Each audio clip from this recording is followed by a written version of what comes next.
Est-ce que vous avez commencé la guitare électrique depuis peu et que vous avez déjà entendu parler de cette notion de bend? Les bends, c'est quoi ça exactement? Ce genre de truc, typiquement.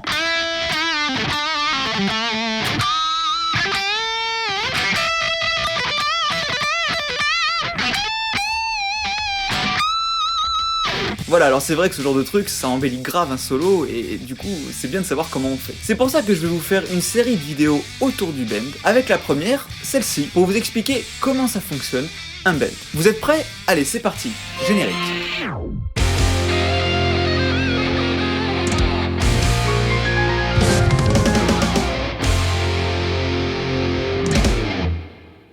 Bienvenue sur la chaîne Enseignez la musique. Vous êtes au bon endroit si vous voulez apprendre à développer vos capacités musicales, que ça soit guitariste, pianiste, flûtiste, batteur, tout ce que vous voulez. L'important n'est pas de savoir jouer d'un instrument, ça, bon, je vous donne des techniques pour y arriver, mais là où j'essaie vraiment de vous apporter quelque chose, c'est au niveau de la compréhension de la musique, notamment au niveau de la compréhension théorique, harmonique, tout ce qui se cache derrière tout ça, et du développement de l'oreille pour développer son oreille musicale, son oreille relative en fait, qui est pour moi nécessaire à n'importe quel musicien, qu'on soit adepte de chiffrage, d'improvisation, de composition, et puis après qu'on veuille même enseigner la musique, voilà, c'est hyper important d'avoir une oreille bien développée. Et justement pour ça, je vous propose de télécharger 2 de mes livres. Le premier, c'est l'essentiel de la théorie musicale, l'essentiel des bases de la musique, au piano et à la guitare, voilà, parce que ce sont les 2 instruments les plus répandus chez les autodidactes. Et puis ça permet d'expliquer aussi beaucoup de choses au niveau de la théorie, au niveau des intervalles, tout ça. Et en plus, ce sont 2 instruments polyphoniques, donc ça veut dire qu'on peut faire de la mélodie, donc des thèmes, des riffs avec, et on peut faire de l'autre côté de l'accompagnement avec des accords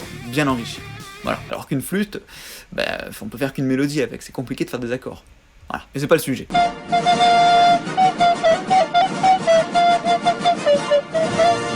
En attendant, ça c'est le premier livre, donc il est là pour tout vous expliquer de A à Z comment fonctionne la théorie de la musique, puis être blindé une bonne fois pour toutes pour le restant de sa vie en fait. Et de l'autre côté, je vous ai écrit un autre petit livre qui s'appelle L'oreille absolue pour tous. Oui, parce qu'on croit que l'oreille absolue c'est un don, alors oui, c'est le cas. Voilà, mais moi je vous explique une autre façon de développer son oreille. Voilà. Donc voilà, je vous explique tout, ces 2 livres sont bien sûr gratuits et téléchargeables juste dans la description, juste en dessous, donc n'hésitez pas. Alors pour revenir à ces histoires de bend, alors déjà, qu'est-ce que c'est un bend? Déjà ça vient de l'anglais plier, tout simplement. Voilà, en fait effectivement on va prendre une note et on va venir la pousser pour la plier en gros, pour plier la corde. Voilà. C'est ça le principe. Voilà, c'est tout pour moi, ciao! Cette blague a été beaucoup trop faite. Non mais bien sûr, après il faut savoir comment faire un bend correctement et où on peut le faire aussi. Alors déjà, la règle à avoir, c'est qu'il faut mieux pousser la corde plutôt que de la tirer. Par exemple, plutôt comme ça, plutôt que comme ça. Ça fonctionne aussi, bien entendu, mais c'est mieux de la pousser, par convention. Pourquoi? Parce qu'on a plus de force, et justement, au niveau du pouce, derrière, des fois, on va mettre le pouce bien à plat. Voilà. Mais là, nous, notre pouce, on va bien le remonter sur le côté. Voilà, pour le faire ressortir, et que ça fasse un effet de levier. Voilà. Alors, c'est pas l'épaule qui travaille, là je fais exprès de faire l'épaule qui travaille pour faire pousser, mais en fait non. C'est juste les doigts qui viennent pousser et le pouce qui vient appuyer pour refermer la pince entre les pouces et les doigts, quoi. Voilà, c'est tout simplement. Et justement pour ça, si on a le pouce sur le côté, ça veut dire que nos doigts ils doivent pas être à plat, parce que ça va être compliqué de pousser à plat, justement on va se faire mal, ça va glisser sous les doigts aussi, donc c'est pas optimal. Non, il faut avoir les doigts bien à la verticale le plus possible, et là, on va pouvoir pousser sans grande difficulté. Donc ça c'est pour la première chose au niveau du placement des doigts et comment on pousse une corde. Alors bien entendu, pour les grosses cordes ici, il vaut mieux tirer la corde, parce que si vous la poussez, ça marche pas. Même la corde de là. Au bout d'un moment où ça va dépasser et puis ça va pas. Donc pour ces 2 premières cordes, voire éventuellement la corde de ré, vous pouvez tirer la corde. Alors corde de ré vous pouvez la pousser, mais corde de la, corde de mi, vous pourrez la tirer. Voilà. Ça notamment on l'utilise quand on fait des bends avec des harmoniques, comme on aime bien dans le métal par exemple. On vient tirer avec une harmonique et voilà, ça me fonctionne très bien. Mais justement, vous voyez que je tire, que je pousse, que je joue sur les grosses cordes, les petites cordes, en haut du manche, en bas du manche, à chaque fois il y a un point commun avec tout ça. Je ne pousse pas ou je ne tire pas la corde qu'avec un seul doigt, par exemple avec l'annulaire ou qu'avec l'index. Justement, j'utilise plusieurs doigts pour faire plus de levier. Par exemple, je veux faire un bend sur la case numéro 7, corde de sol. Voilà. Et ce que je vais faire, je vais pas pousser que simplement avec l'annulaire, je peux déjà rajouter le majeur sur la case d'avant, un petit peu avant. Voilà. Mais je peux en plus rajouter l'index. Mon index ne sert à rien, alors autant le rajouter et... Voilà, ça va consolider le bend et ça va être plus facile comme ça de pouvoir pousser. Pareil si on veut tirer.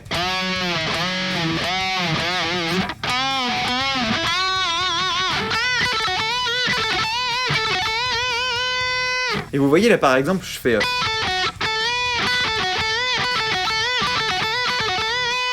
Après ça, pareil. Vous voyez là je fais index, petit doigt, index, et je pousse ensuite avec mon quatrième doigt. C'est plus le petit doigt qui est ici, c'est mon annulaire qui prend le relais. Pour pouvoir pousser. Je pourrais très bien le faire avec le petit doigt. Voilà, à la fin, mon réflexe c'est de faire encore avec l'annulaire. Pourquoi ? Parce qu'en fin de compte, l'annulaire est un petit peu plus faible, et donc on se sent peut-être un petit peu moins à l'aise.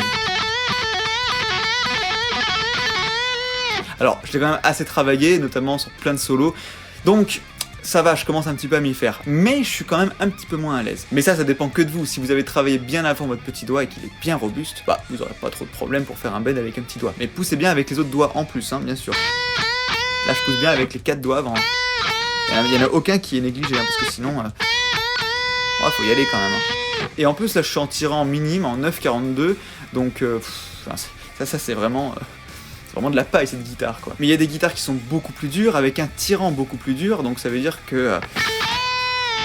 quand on doit pousser ça fait mal d'un seul coup. Parce qu'en gros le tirant c'est le diamètre des cordes, donc si le diamètre est plus gros, il faut aussi une structure qui soit capable de l'accueillir en fait. Donc d'un seul coup les cordes sont plus difficiles à pousser. Faites un bend sur une corde de sol aigu d'une basse, et puis vous verrez, voilà c'est pareil, elles sont plus grosses, donc il y a plus de tension, donc c'est plus compliqué de les pousser. D'ailleurs sur une guitare acoustique, sur une folk par exemple, c'est pas facile de pousser une corde, et même si on y arrive, elle est pas aussi poussée qu'une guitare électrique. Du moins, elle monte pas autant dans l'aigu. Si je suis obligé de pousser autant, elle montera pas autant dans l'aigu. Parce que les cordes sont plus molles ici sur une guitare électrique que sur une guitare acoustique. Voilà, ça c'est pour la technique pure de comment ça fonctionne. Donc pensez bien à mettre vos doigts bien à la verticale, par 3, et de les pousser plutôt que d'ailleurs de les tirer, mais voilà, majoritairement on va les pousser. Avec votre pouce qui vient faire levier. Maintenant, où c'est qu'on peut les utiliser ces bends ? Partout en fait. Oui, partout, bien sûr.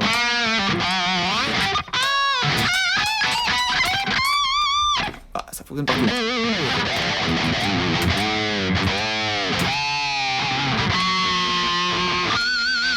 Non, mais je demandais surtout dans la gamme pentatonique. Il fallait préciser aussi, toi, là. Oui, dans la gamme pentatonique, parce que, par exemple, c'est ce qu'on va utiliser beaucoup pour les solos, et justement, qu'est-ce qu'on dit ? Que le bend sert à embellir un solo, c'est vraiment...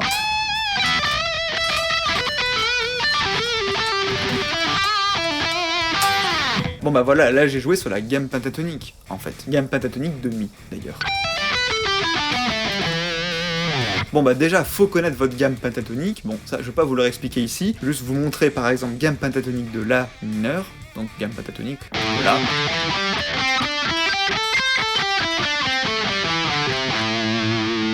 Et voilà, justement, on va utiliser 3 emplacements spécifiques où les bends sonnent très bien. On peut les utiliser un petit peu là où on veut, tant que on pousse d'un ton là où il faut passer d'une note vers une autre note où il y a un ton. Mais voilà, s'il faut passer vers un ton et demi entre 2 notes, par exemple entre... Là on a un ton et demi. Pardon, c'était plus fort que moi, ça m'est venu tout seul. Là, il faudra pousser carrément de un ton et demi. Mais faut y aller quoi, pour atteindre cette note là. Non, elle n'y monte pas. C'est pour ça justement qu'on va utiliser 3 emplacements bien spécifiques, assez standards, qui vont très bien fonctionner dans beaucoup de solos. Beaucoup de solos que vous entendez tous les jours dans votre playlist rock, tout simplement. Le premier, donc si on se base bien entendu sur le schéma pentatonique comme ça, celui-là, donc encore une fois gamme pentatonique de La, et on va pouvoir faire un bend sur les 3 dernières cordes, là où il y a les 3 derniers doigts qui sont posés. Par exemple, là sur cette corde-là on a ces 2 notes, là on a ces 2 notes, corde de Ré, ces 2 notes-là, corde de Sol on a ça et ça, sur la corde de Si on a ça, et corde de Mi on a ça et ça. Donc ça fait 5, 7, 5, 8, 5, 8. Voilà, à chaque fois c'est l'index qui joue la première case sur chaque corde, et derrière c'est soit l'annulaire, qui est soit 2 cases après, soit le petit doigt qui est 3 cases après. Et bah justement, sur les 3 dernières cordes, on va faire un bend là où l'annulaire, le petit doigt et encore le petit doigt sont posés. Donc ça veut dire là, case numéro 7, corde de sol, case numéro 8, corde de si, et case numéro 8, corde de mi. Et on va pousser d'un ton. Et oui, parce que là si on pousse d'un ton,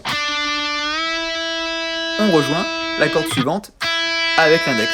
Si je pousse ici, on rejoint corde de mi ici. Et si je fais ça ici, et ben on rejoint aussi cette note là, qui fait aussi partie de la gamme pentatonique. Donc en résumé, ça fait...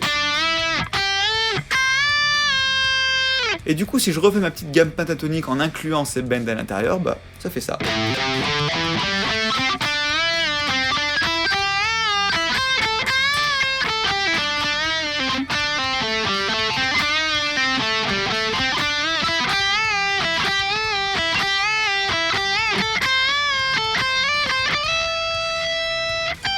Et vous voyez, ça sonne très bien. Donc voilà, si vous n'avez pas cette force sur les petits doigts, bah essayez de passer avec au moins l'annulaire. Mais par contre, d'avoir une bonne tension entre, par exemple, la case numéro 5 avec l'index et la case numéro 8 de la corde d'en dessous avec l'annulaire. Voilà, ne pas décaler la main à chaque fois. Vraiment avoir la bonne tension, histoire que le poignet bouge le moins possible. Et n'utilisez simplement cet annulaire que pour le bend. Si vous devez faire... bah là, utilisez le petit doigt, c'est plus facile. Et là, si vous devez pousser, hop, le 4 se déplace et elle vient la chercher pour récupérer.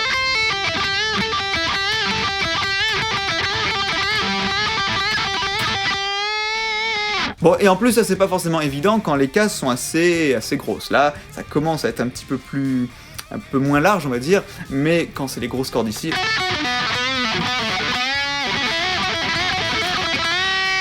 Voilà, bon, ça je fais quand même. Après, si vous le faites dans les petites cases...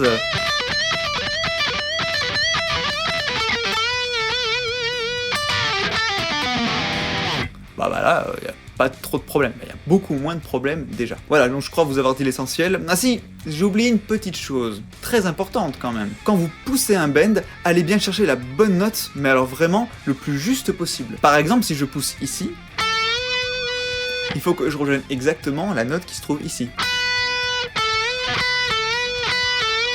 Vous voyez, et un coup sur deux, des fois c'est peut-être pas assez poussé, des fois c'est trop poussé. C'est pour ça qu'il faut être bien juste.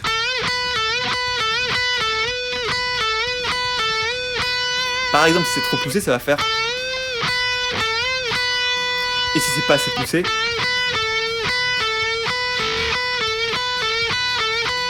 Alors, des fois, c'est utilisé pour certains effets, bien entendu, même Gilmour l'utilise beaucoup, voilà, pour ceux qui aiment beaucoup Gilmour, on l'utilise beaucoup. Et puis à côté des petits bends, donc on en retrouve par exemple chez Scorpion, on en retrouve chez, je crois, chez ZZ Top, mais pas sûr, enfin peut-être, tout son.